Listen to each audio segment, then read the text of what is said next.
It is June 2nd. We're in Lowell, Michigan. We're going to interview Robert Reagan today. He was born on February 16th, 1926. He's currently living in Lowell, Michigan, 427 King Street. Behind the camera, we have Chris Abel. The co-host, Mike McElroy. And the set designer, Cassie Hanrahan.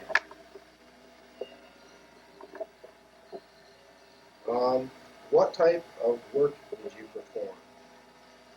I was a gunner on a B-29. That's when I ended up overseas in the island of Finland in 1945.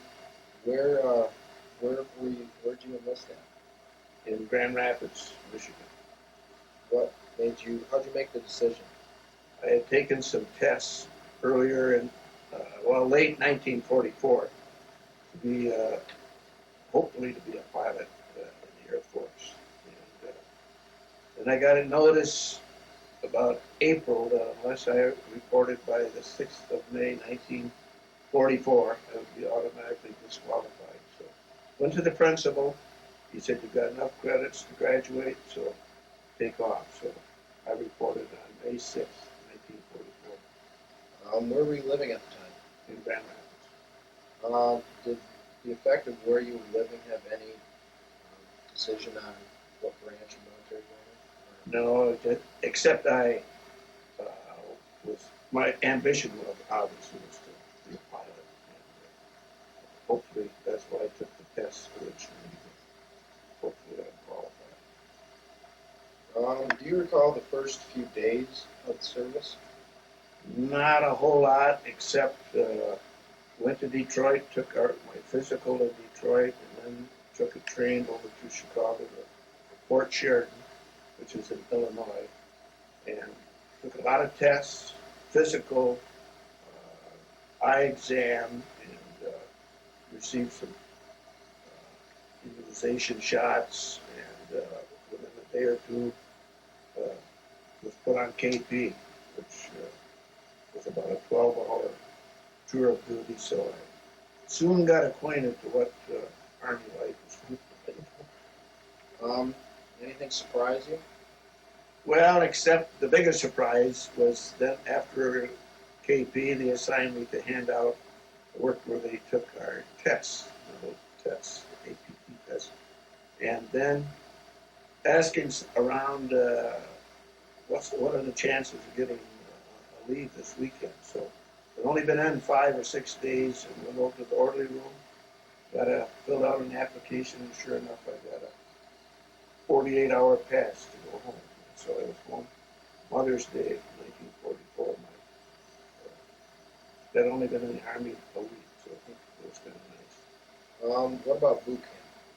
Boot camp, after a week back at Fort Sheridan, I went to Shepherd Field, which is in Wichita Falls, Texas. And that was a 2-month training period. A lot of tests, a lot of marching, PT, aptitude tests, and there you found out whether you were going to be a pilot, or a bombardier, or navigator. As it turned out, I qualified as a gunner. That was to be my training. Do you remember any of your boot camp instructors? Or? No, not really. They pushed us about as hard as they could. We went on bivouac, marched 14 miles out, and camped for 4 or 5 days out in the field. And, of course, a lot of spiders and everything else out in the fields around there, around Texas. And we were kept extremely busy all the time we were there. How did you adjust mentally? Were you prepared for it? Well, that was the first time I'd really ever been away from home, and I did, because of lack, my folks didn't know where I was for about 2 or 3 months, or 2 or 3 weeks. I didn't get any mail, and I got my first little touch of being homesick. But they kept us so busy that it didn't last too long. But I actually experienced a little homesickness at 18. Which war did you serve in? World War II. Where exactly did you go? Well, I went to a lot of places, boot camp or training was at Wichita Falls. From there, I was assigned to B-17 Ball Turret School in Lowry, and I was transferred to B-29 School. From Lowry down to Fort Myers, Florida for gunnery. Was there for 3 months. Then to Lincoln, Nebraska, where we were assigned crews. From Lincoln, Nebraska to Tucson, Arizona for our flight training. And it's what, the first Friday and Lowell, they run the sirens.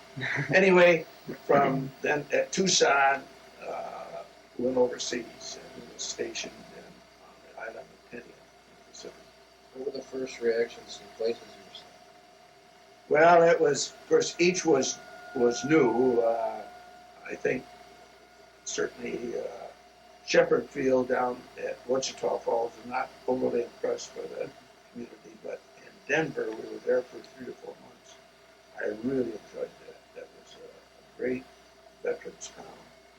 Got to see the Pikes Peak and all the mountains and the gorgeous area. Florida, of course, enjoyed that.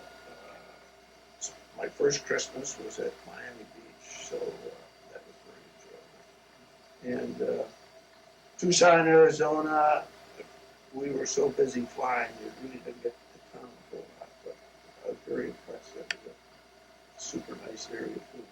Did you see any combat? I flew just one mission. I got over to Tinian, the war was practically over.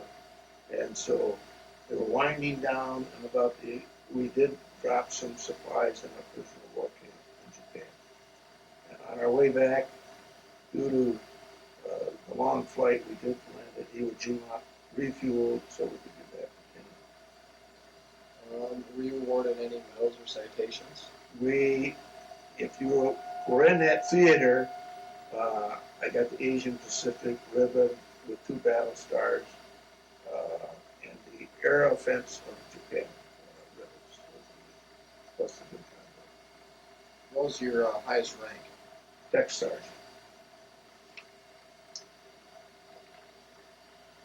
How did you stay in touch with your family? Most of the time was by mail, of course. I can't ever remember calling, but the postage was, there wasn't any cost at that time for servicemen to send letters home. And I was the oldest in our family, so I had a sister and a couple brothers, and they were very good, plus my folks. We did a lot of writing back and forth. What was the food like overseas? The food overseas was, we had powdered eggs, powdered milk, a lot of mutton, and it really, considering the difficulty of getting food to us, it really was pretty doggone good, considering a lot better than the poor infantry and whatnot, what they got for their meals. Did you have plenty of supplies or ever experience a shortage? There seemed to be plenty of everything. There was a lot of strange shortages of extra things for us, as far as they'd have an abundance of shaving cream and nothing else, no toothpaste, no toothbrushes. It would vary, and you could always go and get something from overseas, from the Seabees, go down at the docks. They always had plenty of everything.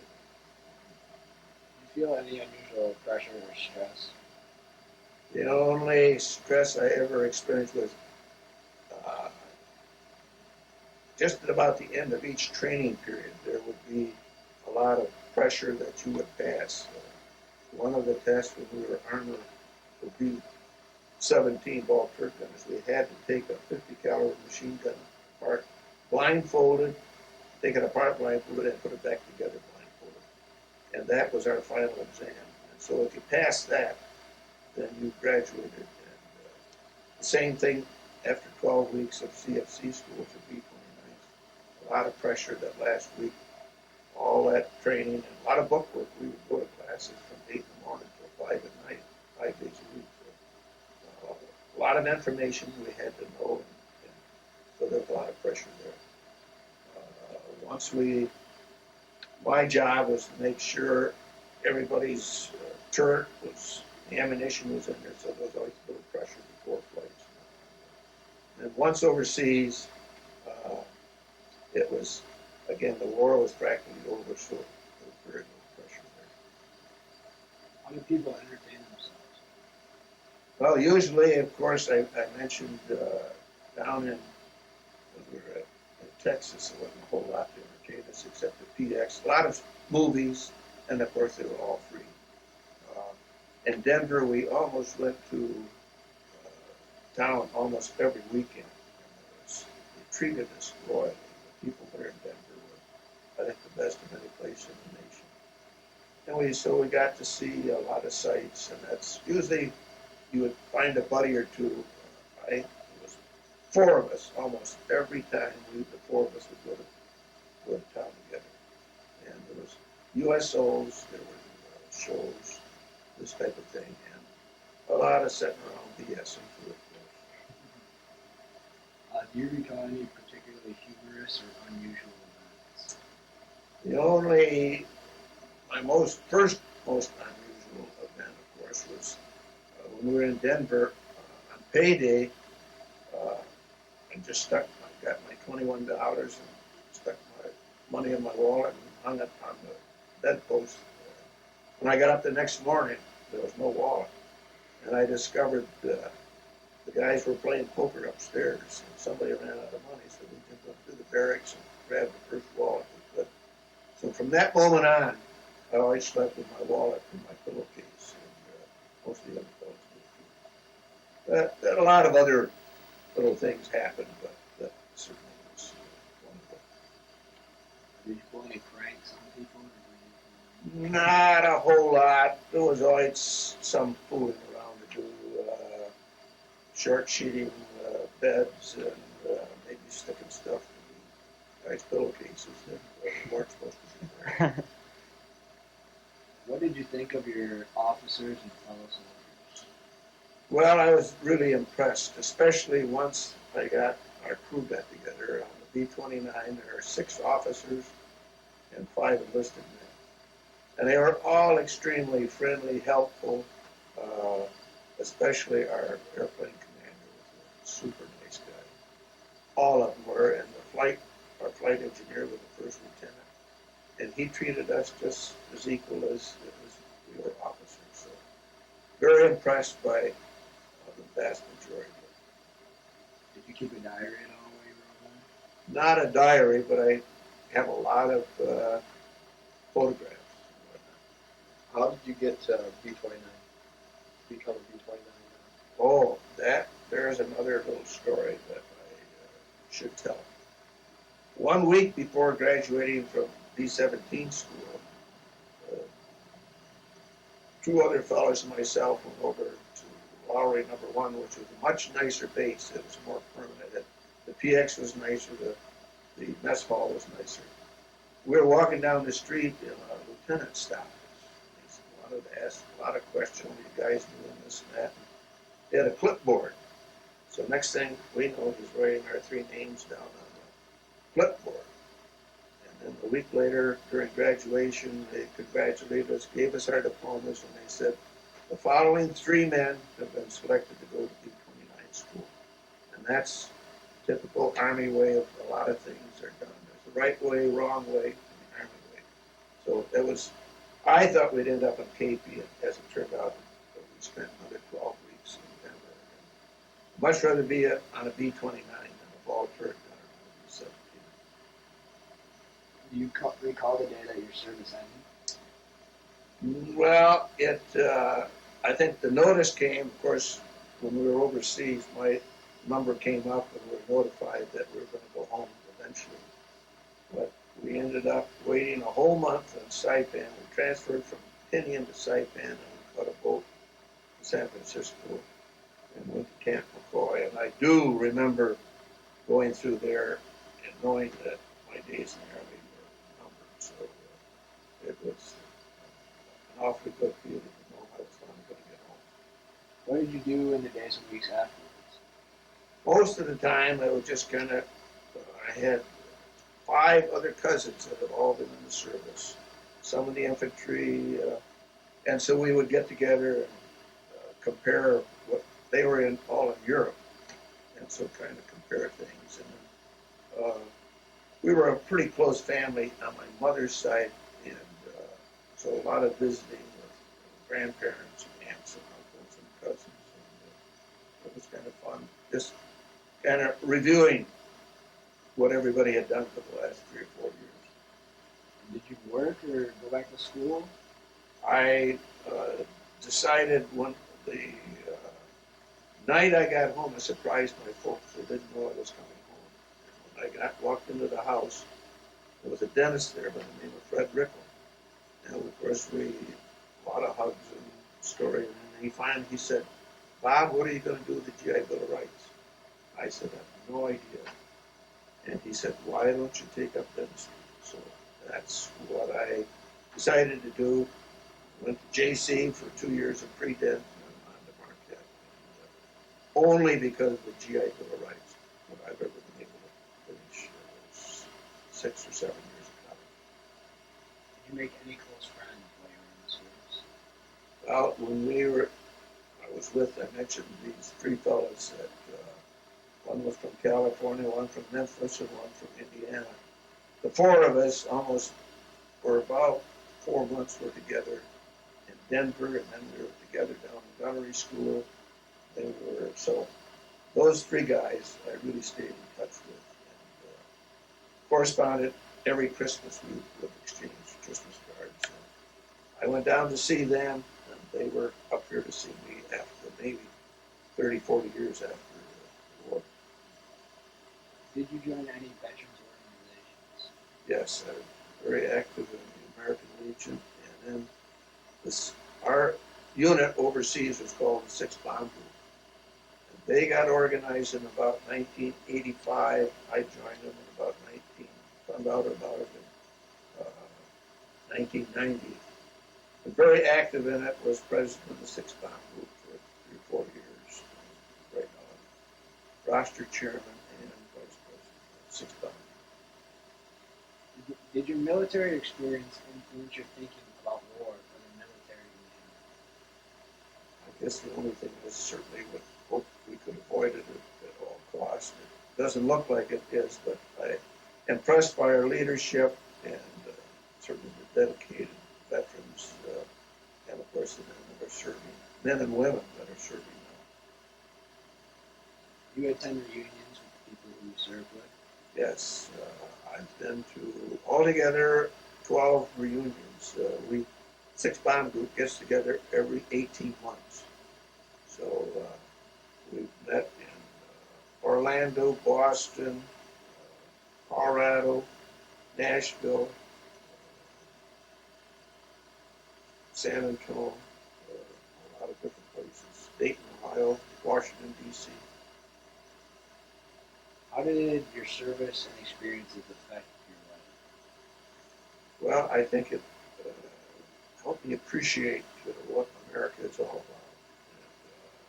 And, you make some strong friendships with the fellows you serve with. I think when we get together at our reunions, altogether there were 71 crew members that were shot down in our group. And so certainly we have a memorial service at the closing of each reunion. And it's a very moving moment when our chaplain tells about the fellows what close friendships we've made. And we kind of grew up in a hurry those couple of years in the service. You went from a young fella to not an old man, but it was a strong experience. Is there anything else you'd like to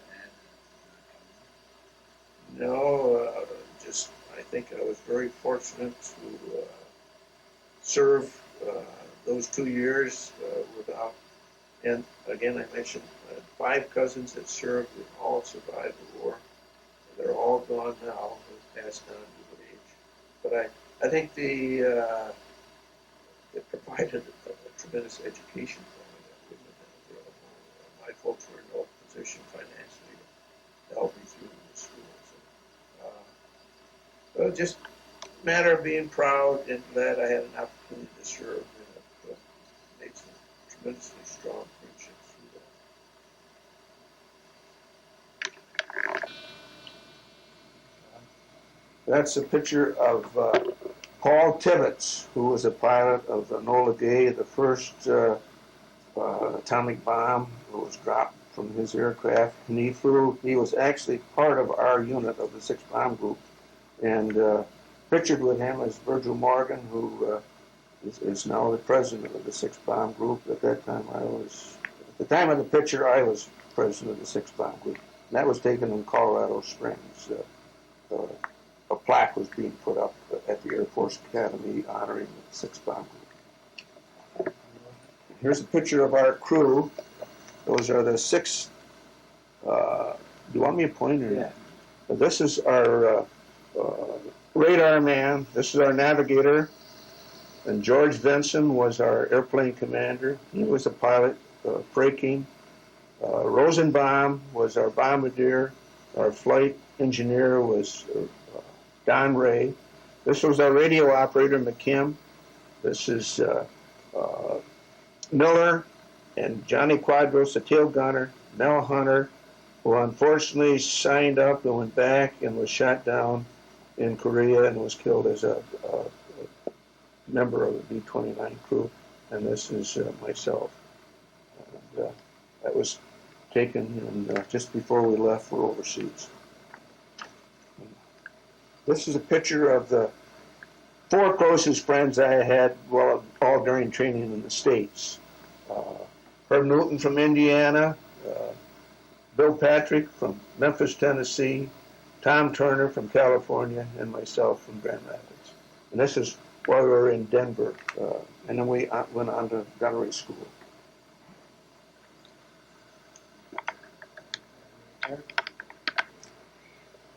These are the various places that, again, I went in the service at Fort Sheridan in Illinois, my first, then on down to Shepherd Field for basic training, and then from there to Denver for B-17 school first, and then B-29 school. Then got transferred to Buckingham Field down in Fort Myers, Florida for gunnery. Was there for 3 months, and then they call it a delay en route, 10 days. They gave me to get from here to Lincoln, Nebraska. So I went home. That was the only furlough, the only leave I received in 2 years. From Grand Rapids to Lincoln, Nebraska, we were assigned crews, and you saw the crew that. Then from there to Tucson, Arizona, and then to Topeka, Kansas. From Topeka, Kansas to California. We left for California. From California to go overseas, went to Hawaii, and flew to Kwajalein, Johnson Island. Finally ended up at Guam, and then assigned to Tinian, and then took a boat home from Tinian in April of 1946.